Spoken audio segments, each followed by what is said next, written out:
keberkahan untuk kita semuanya. Pemangku hajat pada malam hari ini yang mulia, yang berbahagia, Adinda Dr. Kiai Haji Rahmat Hidayat, MA PhD, dan juga Ibunda Hajah Nasrifah.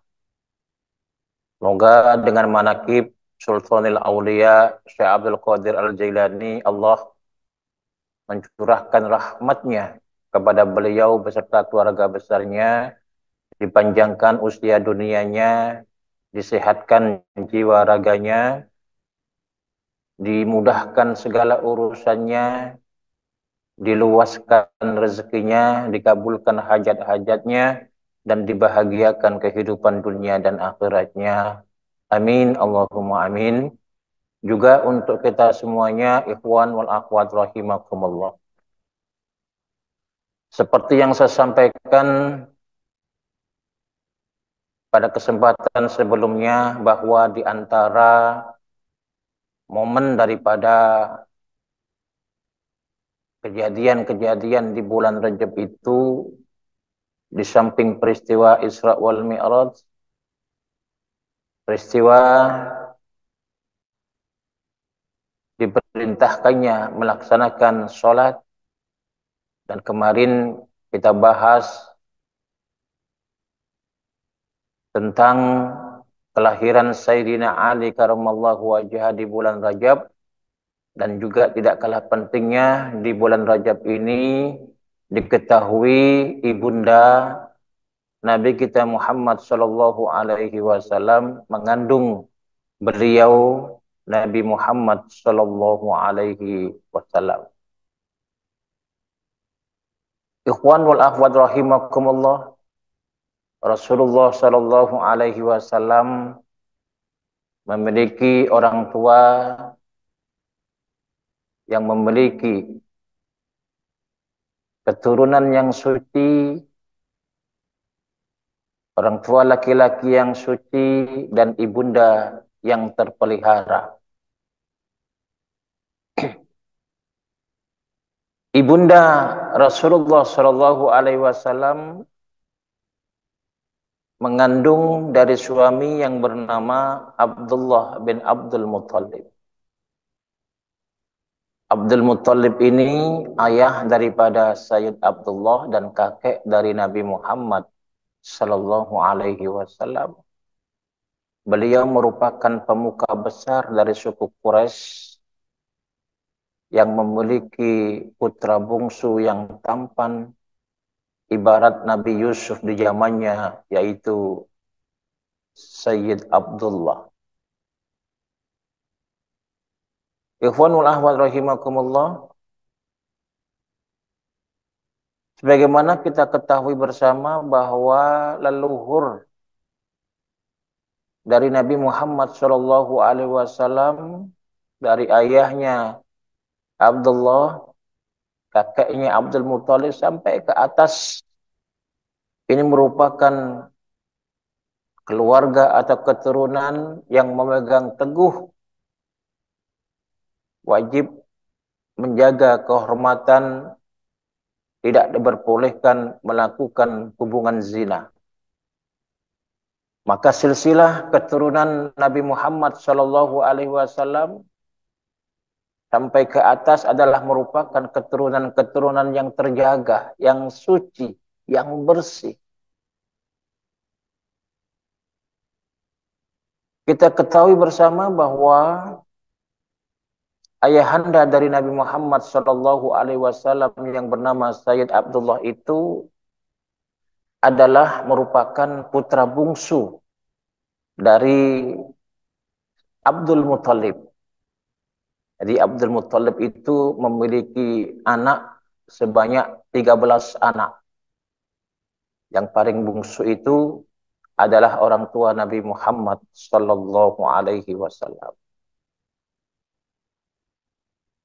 Seperti yang saya sampaikan pada kesempatan yang lalu, bahwa keturunan dari Bani Hashim adalah merupakan keturunan yang terpelihara, yang memiliki wajah yang sangat mempesona, yang laki-laki tampan rupawan, yang perempuan cantik jelita. Ini keturunan dari Bani Hashim. Begitu juga dengan ayahanda Rasulullah Shallallahu Alaihi Wasallam, Sayyid Abdullah,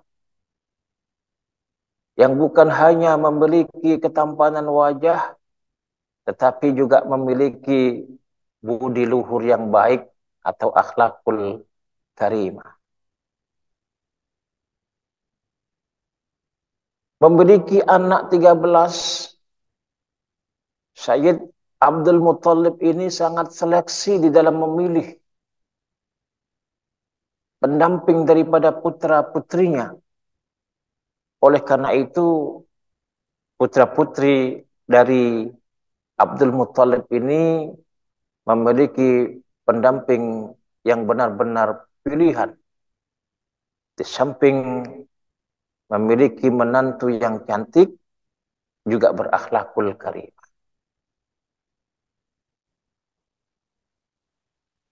Karena selektivitas daripada Abdul Muttalib ini, di mana atas ketampanan wajah beliau dan akhlakul karimah yang menempel pada Sayyid Abdullah, maka dicarikanlah jodoh atau pendamping Sayyid Abdullah itu yang benar-benar memiliki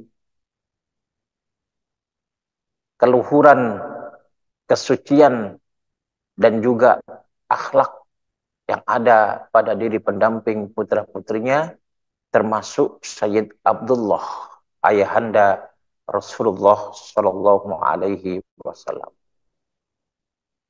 Ikhwanul Ahfad rahimakumullah, memiliki wajah yang tampan, kemudian putra daripada seorang tokoh Quraisy pada masanya, maka Abdullah ini adalah merupakan pemuda yang menjadi dambaan perempuan-perempuan di zamannya. Oleh karena itu tidak sedikit wanita-wanita yang melamar kepada Abdul Muttalib untuk meminang Sayyid Abdullah ini karena ketampanan dan keluhuran budi pekertinya. Tidak lama terdengarlah berita bahwa di kampung Zuhroh, suku Juhroh, ini juga termasuk ada hubungan darah dengan Sayyid Abdullah. Di kampung Zuhroh itu ada gadis yang bernama Aminah binti Wahab dan Halah binti Wahib. Ada dua wanita gadis cantik di sana yang dua-duanya memiliki budi pekerti atau akhlakul karimah yang baik. Maka Sayyid Abdullah membawa Sayyid Abdul Muttalib membawa Sayyid Abdullah ini berangkat menuju kampung Zuhroh tersebut untuk meminang dua putri yang cantik dan memiliki akhlakul karim. Berangkatlah beliau menuju kampung Zuhroh, dan di sana itu sudah menanti dua gadis yang sama-sama cantik dan memiliki akhlakul karim. Dan ternyata Sayyid Abdullah ini memilih Siti Aminah bin Wahab untuk menjadi pendamping hidup beliau. Padahal pada waktu itu andai kata dua-duanya dipinang oleh Sayyid Abdullah, maka kedua-duanya bersedia untuk menjadi istri Sayyid Abdullah. Itulah keluhuran budi Sayyid Abdullah yang tidak memiliki sifat playboy, memiliki sifat yang kesatria. Tidak diambil kedua-duanya, tetapi yang diambil satu saja, yaitu Siti Aminah. Andaikan kita yang disuruh memilih di antara dua-duanya gadis yang sama-sama cantik jelitanya, barangkali kedua-duanya kita ambil, kita bungkus. Masya Allah. Keluhuran Sayyid Abdullah ini yang memiliki sifat baik, tidak playboy, semakin menambah kecintaan Siti Aminah, ibunda Rasulullah sallallahu alaihi wasallam. Ikhwan wal akhwat rahimakumullah, andai kata pada waktu itu Said Abdullah memilih wanita yang lain, tentu saja tinggal menunjuk siapa, dan wanita yang ditunjuknya insya Allah akan kelepek-kelepek di hadapan Said Abdullah karena ketampanan, kewibawaan, dan keteguhan akhlak beliau. Ini dibuktikan ketika Abdul Muthalib ini membawa Sayyid Abdullah menuju ke kampung Zuhra. Ini ternyata ada beberapa perempuan yang menghadang.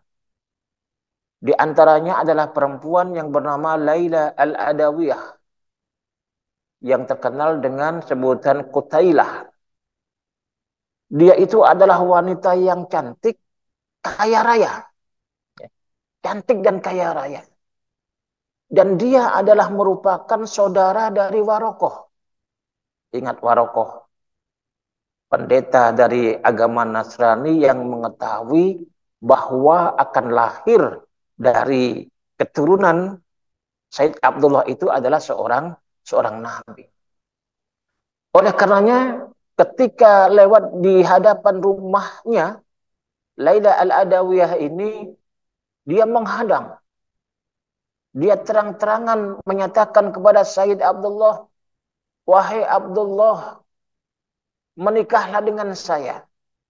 Jika engkau menikah dengan saya, maka aku berikan 100 ekor unta menjadi milikmu.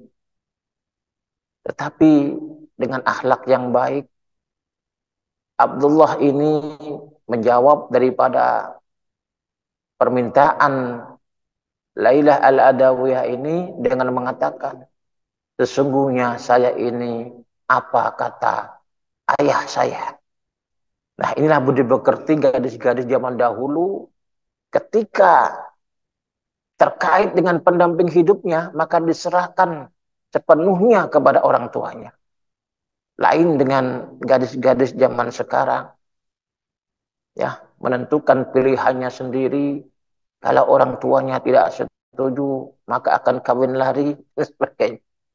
Pokoknya kalau saya tidak dijodohkan dengan orang ini, maka saya tidak hidup. Wah, padahal orang tua memiliki pandangan pilihan untuk anaknya.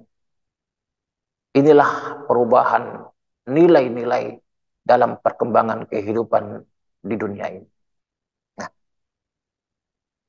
ditolak oleh Abdul Muthalib karena sudah memiliki pandangan pendamping yang baik untuk anaknya Sayyid Abdullah. Melanjutkan perjalanan, kemudian Sayyid Abdullah ini dihadang lagi oleh perempuan. Menghadangnya ini lebih vulgar. Yang bernama Fatimah binti Mur. Dia mengatakan bahwa, wahai Abdullah, bersetubuhlah dengan aku. Kalau kamu bersetubuh dengan aku melahirkan anak, maka aku akan memberikan kepadamu 100 ekor unta. Ya, luar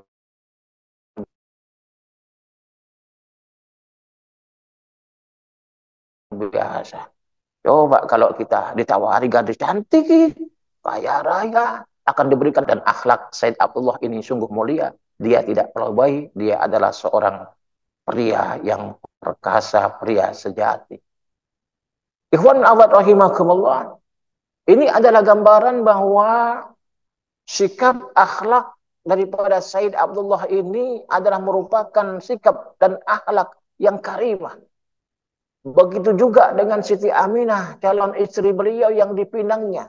Seorang gadis yang cantik, yang memiliki budi pekerti yang luhur.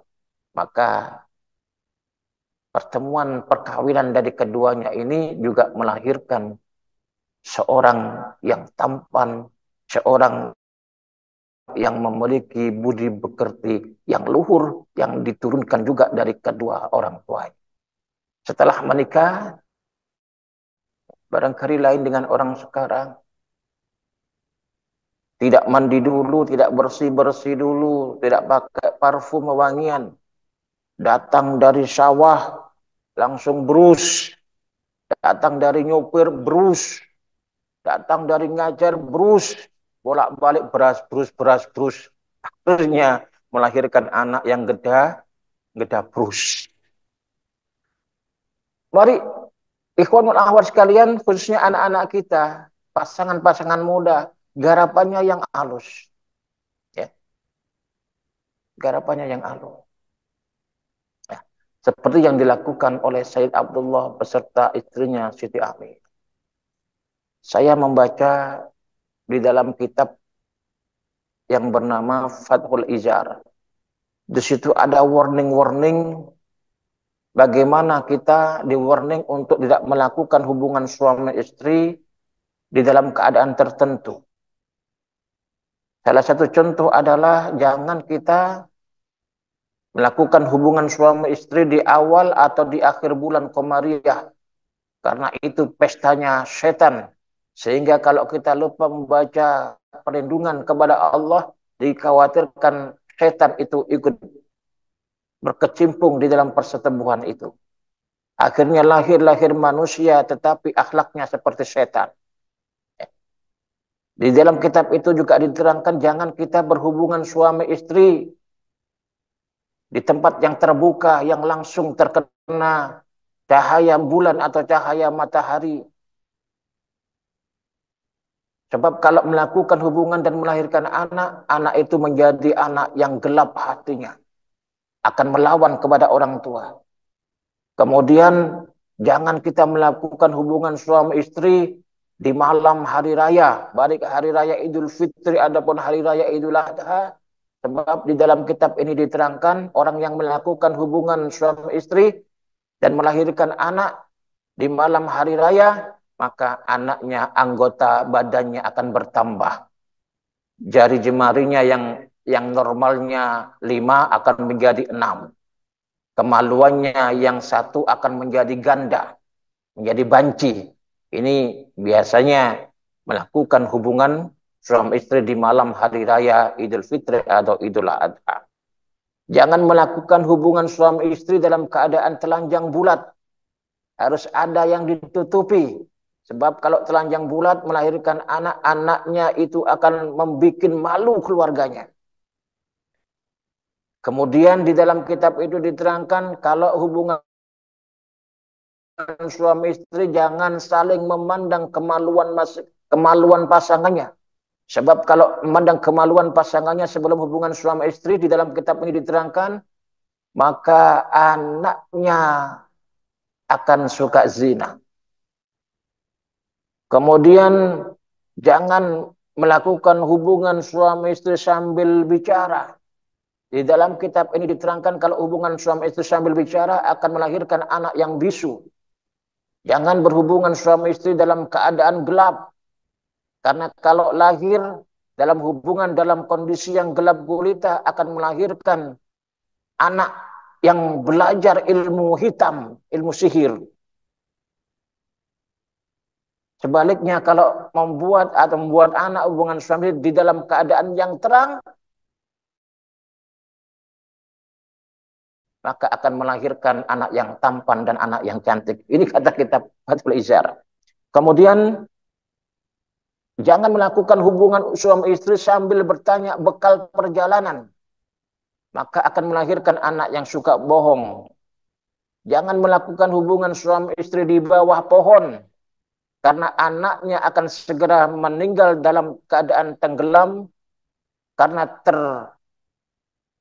tertabrak oleh besi atau keruntuhan pohon. Jangan membuat anak pada malam Sabtu. Karena kalau melahirkan anak akan menjadi anak yang gila. Lalu bagaimana yang baik? Ya sunnah-sunnah jima telah diterangkan di dalam kitab-kitab fikih. Di antaranya buatlah anak persetubuhan dalam malam Senin karena akan melahirkan anak yang ridho. Ya ini ridho, bisa ridho dalam keadaan kaya, bisa ridho dalam keadaan miskin. Kemudian persetubuhan malam Kamis akan melahirkan malam Kamis akan melahirkan anak yang ahli fikih. Dan kalau kita berhubungan suami istri malam Jumat akan melahirkan anak yang ahli dalam beribadah kepada Allah Subhanahu wa taala. Ini adalah apa itu warming yang saya baca di dalam kitab Fathul Ijar. Ini kitab Fathul Ijar ini terkenal di Jawa Timur karena dikarang oleh seorang kiai yang ada di Pasuruan, yaitu Kiai Haji Abdullah Fauzi.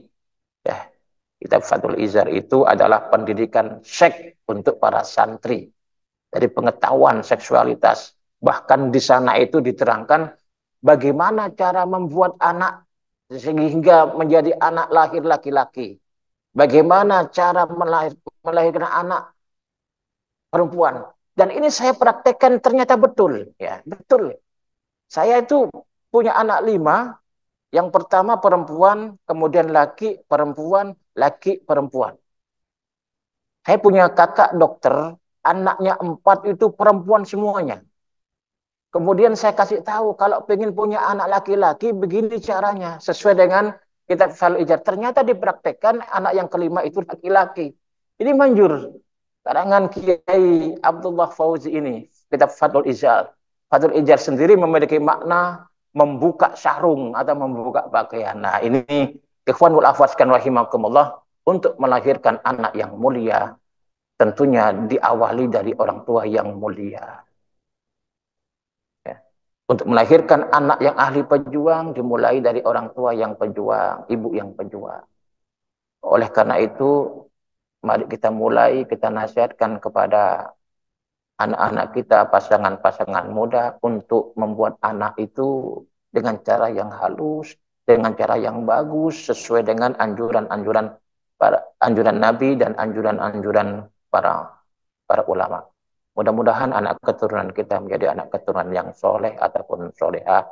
Amin Allahumma amin. Kurang lebihnya mohon maaf yang sebesar-besarnya. Wallahu muwaffiq ila aqwamit thariq. Wassalamualaikum warahmatullahi wabarakatuh.